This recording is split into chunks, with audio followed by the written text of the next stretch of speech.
Hello everyone. Everything I'm going to explain has been verified by the mechanics here in the shop, so don't worry, we'll go step by step.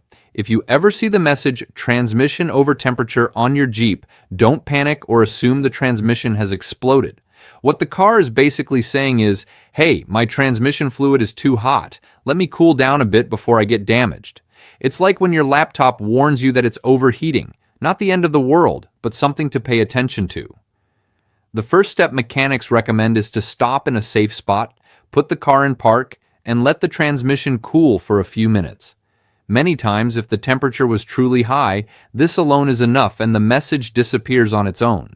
Now, if the warning appears even when you're not doing anything heavy, no towing, no steep hills, no stop-and-go traffic, that's when the mystery begins. Several mechanics here have found that the transmission isn't always actually overheating. In many cases, the problem comes from a faulty or miscalibrated temperature sensor sending false readings to the computer.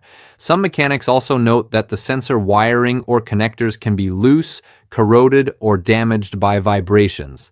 This causes the computer to receive erratic signals and display the message as if the transmission were boiling, even though it's actually cool. Properly reconnecting or cleaning the contacts often resolves the issue.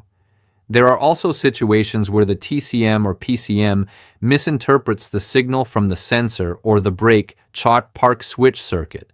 In these cases, some mechanics have had to reprogram or even replace the control module to stop the alert.